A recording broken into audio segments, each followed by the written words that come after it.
Hi,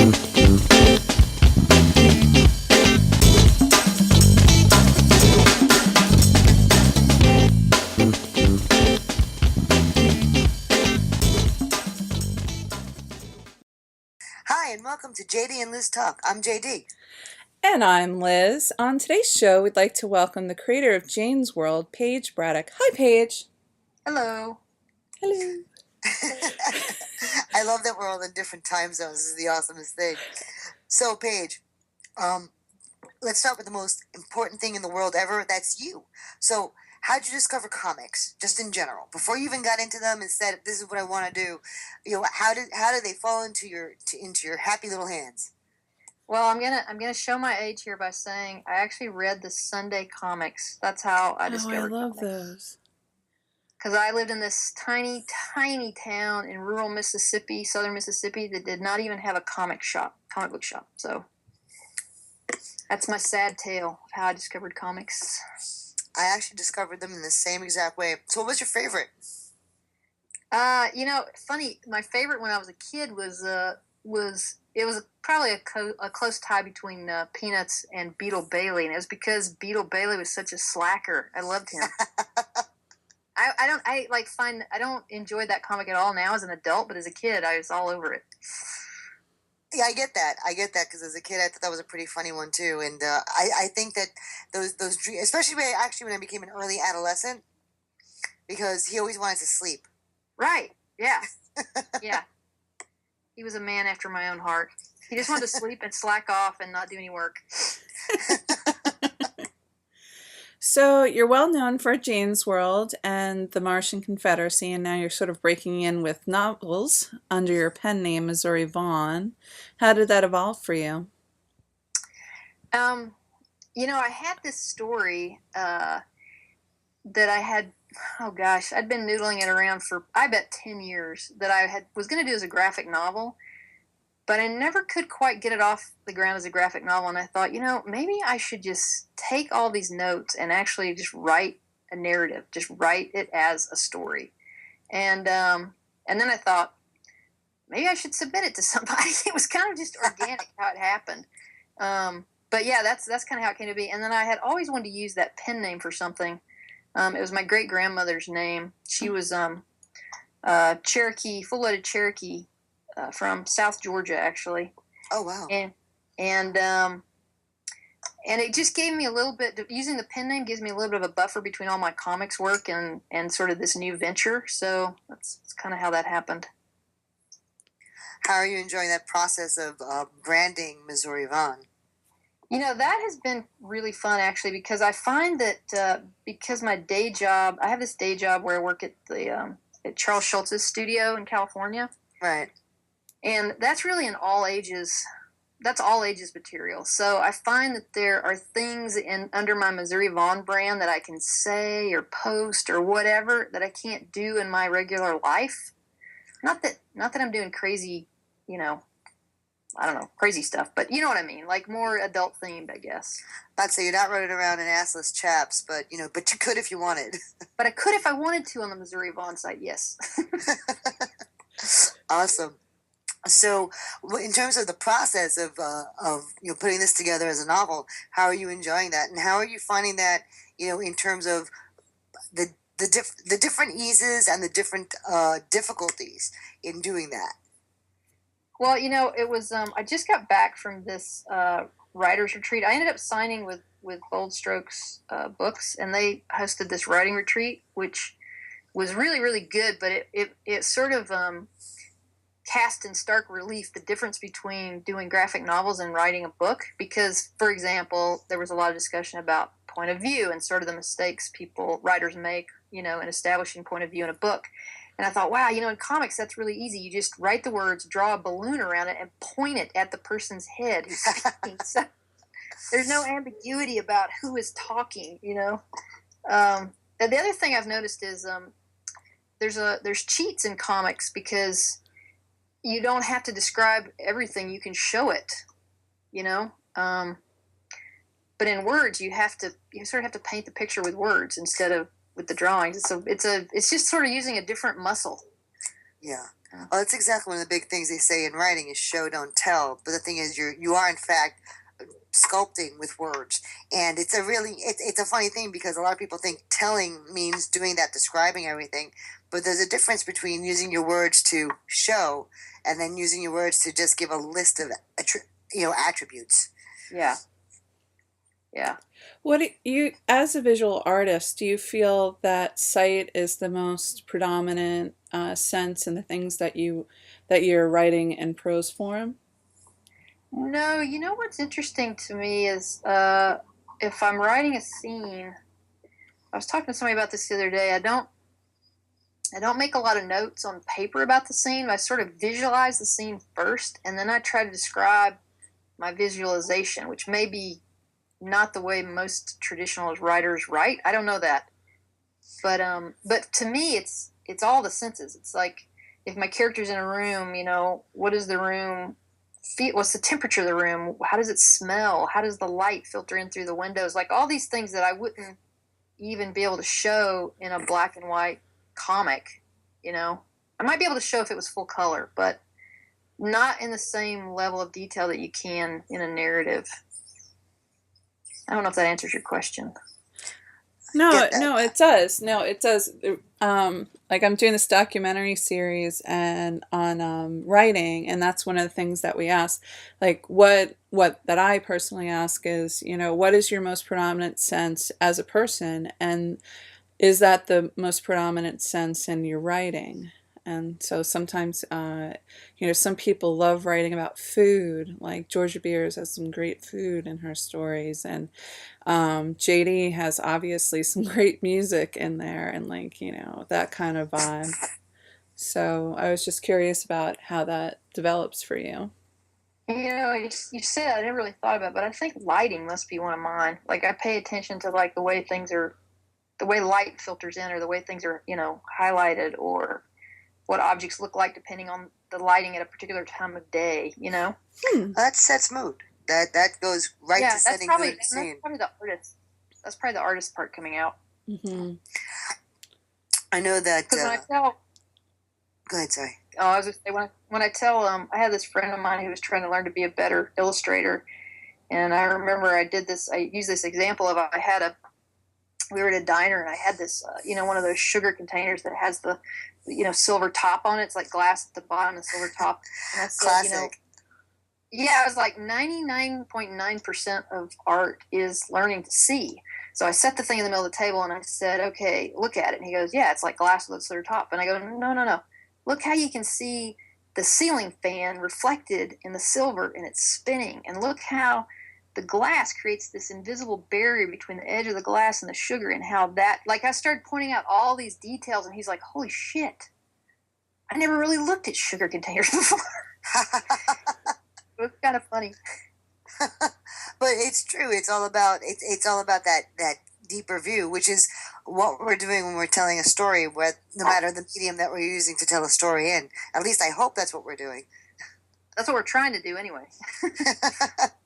So when you're creating, what kind of music do you listen to, and do you tailor it to the type of project you're working on? Is there or do you need quiet? Like, what's your perfect writing environment or sketching environment?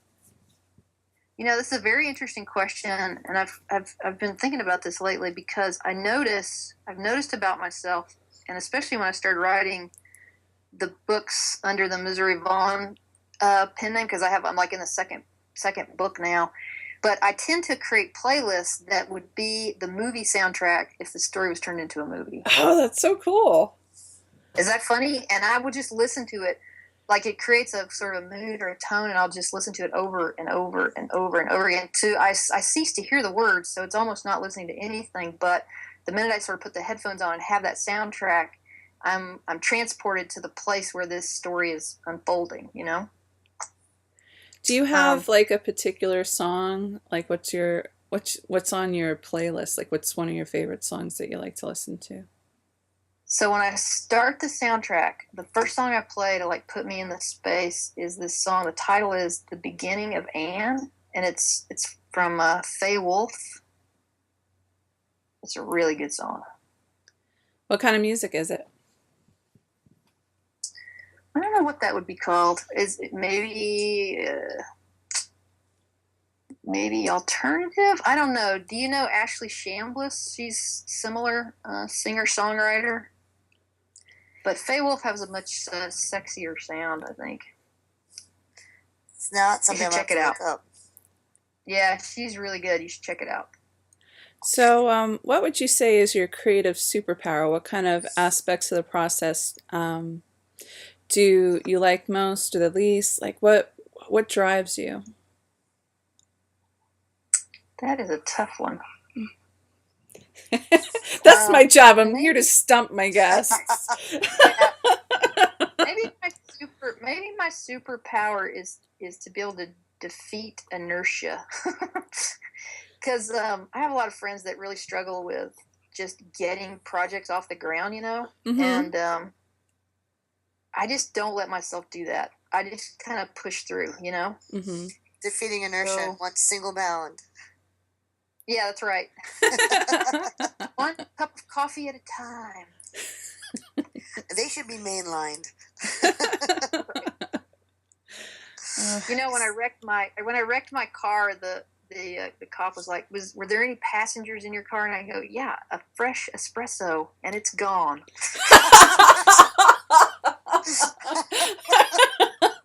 Didn't survive. Please send DMS. Oh my God. Airlift Starbucks immediately. That's right. Oh man, are you a writer in a coffee shop kind of person, or do you need quiet? No, I can pretty much, if I have this soundtrack playlist thing and my big ass noise canceling headphones, I can pretty much do it anywhere. Cool. Yeah. Like I find the music that sort of transports you, I think. I find for myself, like I have to listen to music that's not distracting, like nothing too catchy, nothing that's going to make me want to pay attention, but I create my own white noise.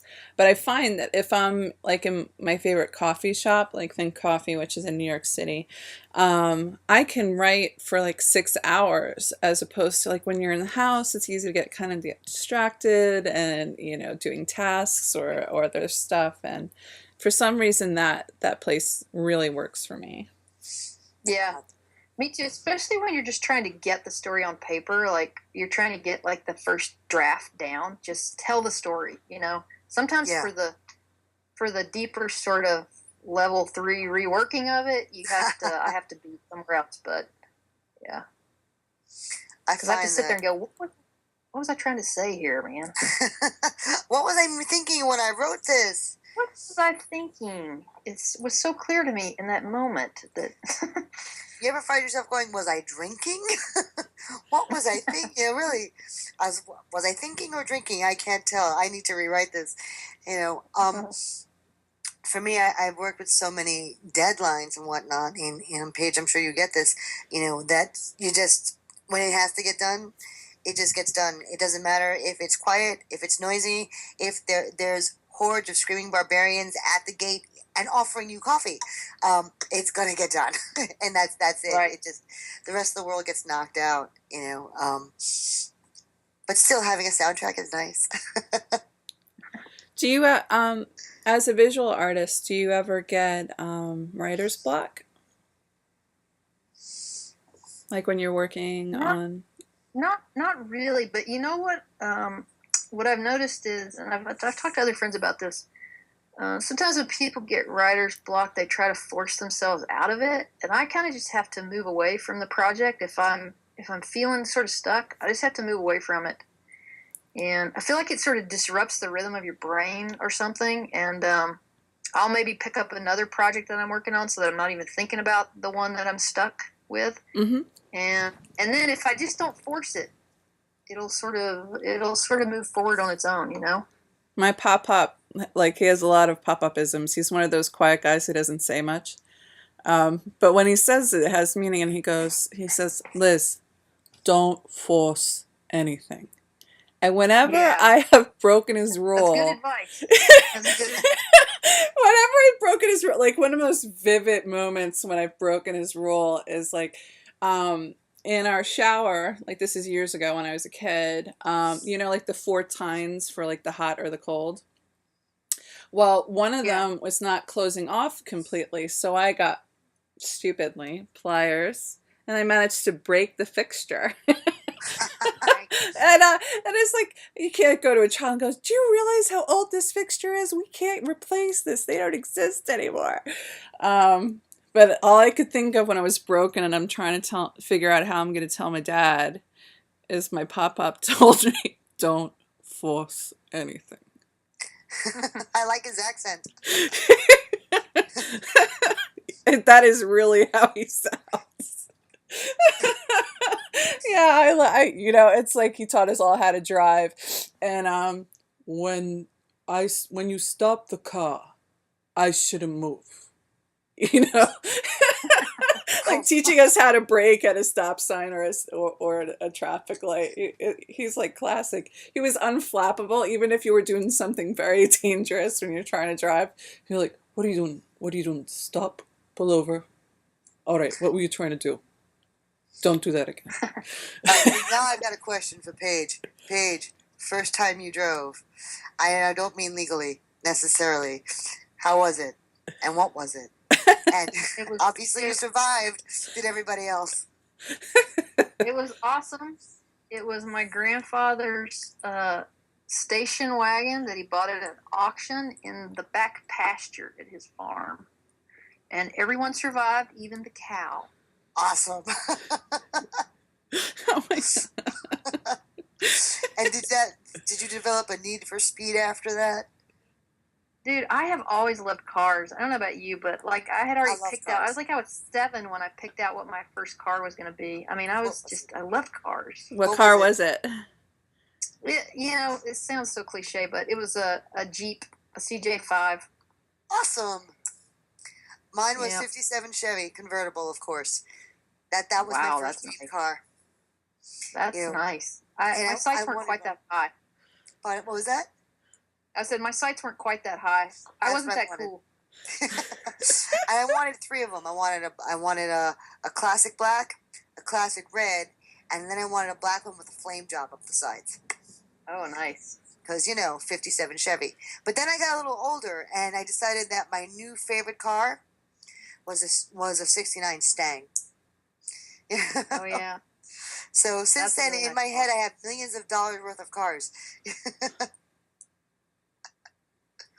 That's what one of the things I did with my James World comic is I gave all the characters cool cars. Like I have little, die-cast models of all their cars. So if I can't have the fleet, at least they can. That's awesome. That's a great idea. Most of my characters actually have had either one of my cars or my dream cars because someone has to have them. That's right. So I completely agree. Well, my first time driving, and hopefully my parents aren't going to hear this. I was supposed to go to the doctor's office to pick up a note for school, and that note was to say that I had gotten my measles shot, because if I didn't get my measles shot, I couldn't go to school. So, because that's like some stupid health law. Okay, not so stupid. So I decided, hey, I'm 16. I know how to drive. My parents don't need the car because they commute to work, and this is only a few blocks away. So I'm going to drive the station wagon, a Pontiac Safari, over to go pick up my paper. So I go and I start up the car, and they'll find no problem, and I get to where I gotta go, and I pull into this there's a front curbs kind of thing, like a sidewalk in front of the doctor's office building, and the whatchamacallit, that funky shade thing that never works the way you want it to, it pops off, falls on my head, and I slam into the car in front of me, which happens to be a 56 Bel Air. Oh, no. Oh, no is right. Well, see, the thing is, the Pontiac Safari is so heavy, and so is the Chevy Bel Air, that I knocked that thing forward about a good 6 feet. Ooh! So, yeah, I know, right? So, and to make matters even much more interesting, those buckets that they use for sheetrock and joint compound? Mm-hmm. There was one of those there. Then they filled it with cement and they put a pole in it because that's sometimes how they mark off parking spots. Well, the car rolled over it, and it got stuck underneath. And yeah, so so here I am with no driver's license. And I don't know how to stop the car because my heart won't stop racing, And finally, I shut the car off. And I realized that nobody can tell that anything happened to either car because these are big steel behemoths. So I go inside and I'm going to go get my paper. And then I realize I'm too scared to go get my paper because what if somebody comes back and sees my car and then I'm in trouble and I don't want to go to jail because, I'm only 16 and, nothing happened. So I'm like, okay, I'm going to go home now. So I go home and the stupid thing keeps falling on my head the whole way home. I drive into a bush. I discover that my father has jerry-rigged the horn so that instead of being in the center of the steering console, you actually have to hit the door so that the horn will go off. God. I finally get home, maybe about 20 minutes before my brother gets home, and I still have to get my paperwork, and so does he. So he's like, hey, let's drive. I'm like, we are not driving. We are not ever driving anywhere, ever. So for the next year, my parents were like, hey, you want to go to driver's ed? I'm like, no, I'm okay. Can I just tell you that I think it's interesting that all three of us learned how to drive on station wagons? That's weird. Isn't that unusual? Like when I'm listening to your stories, it's like, hey, my pop-up always bought American. I always had a Buick station wagon. It was brown and had like the wood detailing, and yeah, it's like, yeah, I learned how to parallel park and whatnot in a big honking station wagon. Wow, so basically everybody learned in a Woody. Oh my God, this is so funny. I like when things jump the tracks like this. Let's jump into another segment that we dig, and it's about food. And we always ask our authors, well, everybody, all our guests, what's their favorite thing to eat or to prepare. And so I'm going to foist that on you. This is going to be so probably boring though, but my favorite thing is the spaghetti with meat sauce. I had that yesterday. That's like my go-to food, like, after a long trip or after a hard day at the office or, traveling in a foreign country, ordering room service. It's always spaghetti and meat sauce. Do you make it from scratch? I do. I have a recipe to make it from scratch. I don't always do that though because there's this place here called Mary's Pizza Shack that has awesome spaghetti and meat sauce. So I sometimes just go pick it up. Awesome. Very I've nice. discovered the art of sauce, and I actually like my sauce. So sometimes it's meat, sometimes it's not, but it's a pretty decent sauce. So one of these days we'll have to get together and have pizza. That'd be nice. I think we'd have a lot of fun. So I have an well, not an odd memory. It's a fond memory. I used to visit Paris when I was younger, when I was in my late teens, early 20s. And there was an Italian restaurant that I liked to go to, and I would have their spaghetti bolognese, and it was like near Hôtel de Ville, so it's like in a nice little neighborhood. And I was like, yeah, I'm in Paris, but I decided to have Italian food because it tastes good, makes me think of home. But yeah, it was really good. I was like, It's funny how different cultures treat the sauce differently. Like, if you have it in Japan, it'll be a little bit sweeter. It is interesting. It's like the same basic dish, but depending on where you are, not quite the same. I was very unpleasantly shocked to discover that my sauce when I was in Scotland, it had two things in it I was unprepared for. And by the way, don't ever get lasagna in Scotland. Really. What was in it? Now I got whiskey and cinnamon. Oh, cinnamon. That's weird. Cinnamon? That's not okay. Yeah. Whiskey? Yes. There's also whiskey in the ketchup. No. That just makes me think of the song "Whiskey in a Jar." No, this was whiskey in my lasagna. Not this. No. No. And the cinnamon, I'm like, what? I'm like, are we supposed to all get too drunk to realize that they've put in the wrong spices? They mix up Italy and India somehow. Well, oddly enough, this segues into another pop-up story. my mom had made coffee and she had gotten the habit of putting cinnamon in like the coffee because we liked that. And my pop takes one sip and looks at my mother. What? Why'd you put shit cinnamon in this? Pop, do you want me to make you more coffee as long as it doesn't have that shit cinnamon in it? He was a purist. I'd say he's very opinionated about cinnamon. Or, this is another one of my favorites. I got my tongue pierced and my nose pierced, amongst other things, when I was in my early 20s. I know, shocker. And so my pop would like have Tourette's relating to the nose ring. You know, talk, talk, talk, talk. You have such a nice nose. Why would you want to do that to your nose? Talk, talk, talk. At least you don't have one of those tongue rings. And I was like, don't open your mouth. Don't open your mouth. Don't laugh. Don't laugh. Because that's when people really catch you with your tongue ring. Oh my God. Yeah. I do not have a pierced tongue. Mm-hmm. I don't Me anymore. I don't anymore. Obviously, I still have my tattoos, but I'm not pierced anymore. So, Paige, you have tattoos? Nope. Me either. I'm Really? kind of No, curious I'm about kind my of skin. afraid. Yeah, I'm kind of afraid that I might, like, you know, I don't know, anything that's permanent art, that might drive me crazy because I'm always like redrawing, resketching, like that might Exactly. make me nuts. Oh. Yeah. Like, but what if I don't like it 2 years from now? What if I like something That better? could happen. It could happen, yeah. Or I'd be like, why did I? Because I would want to do a tattoo of something I'd drawn myself, and then I'm always wanting to like rework stuff. It would drive me insane that I couldn't do it. I have to get that right corner just yeah. That's right. Completely get it. That's why I don't have any tattoos either because, yeah. And if I have someone else do it, then what's the point of me having a tattoo that someone else did on my body? Mm-hmm. Right. Right. Well, my first, I have 11, and you would never know by looking at pictures. They look so vanilla.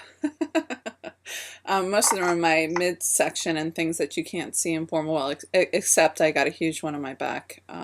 Anyway, so the first one was I don't know if you know the Ani DeFranco song, but the lyric "Not So Soft," and I was sick of people picking and choosing parts of my personality that they like. You know, you look white bread, you've got the pedigree from the schools that you went to, and they want it. They want that part of you, but they don't want, you know, the more unusual or exotic aspects. Right. And so what I had gotten was the profile of a rose with a barbed wire stem and then a frame around it.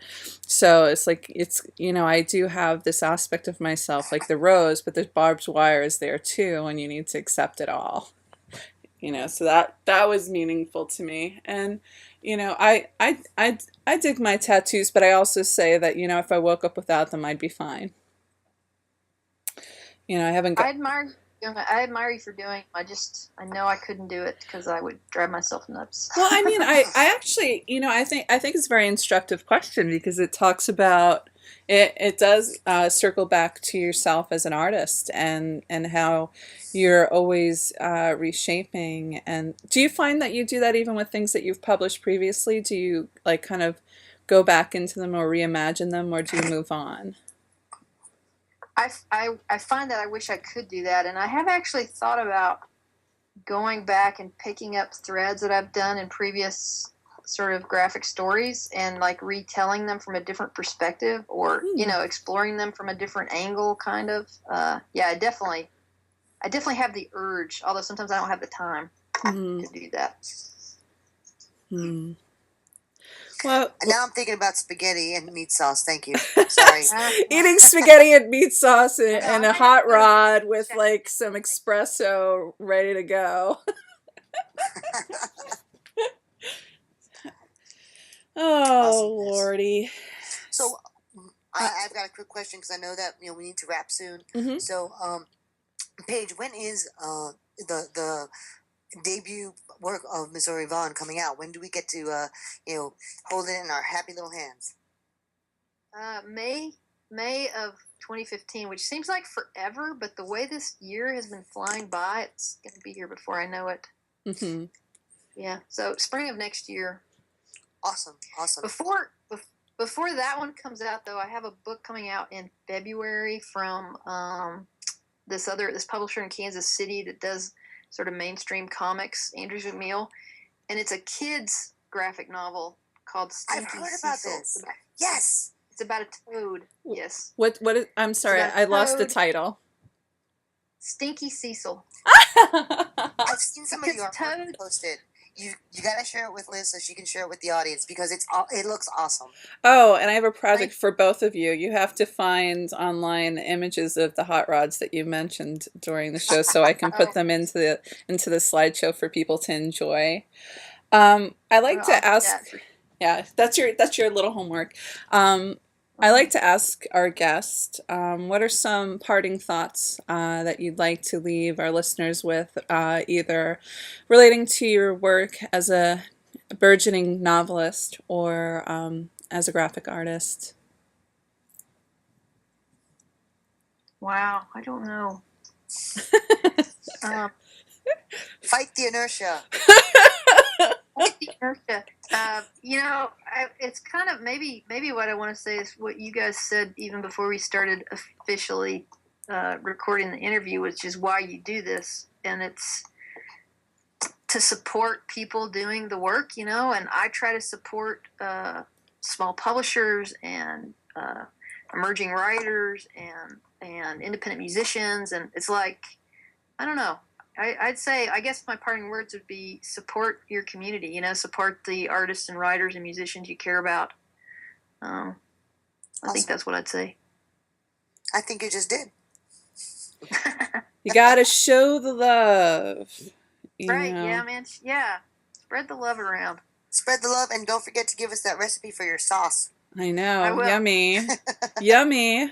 Now we know your comfort food. Yeah, it's my mom's recipe, but she's a really good cook, so.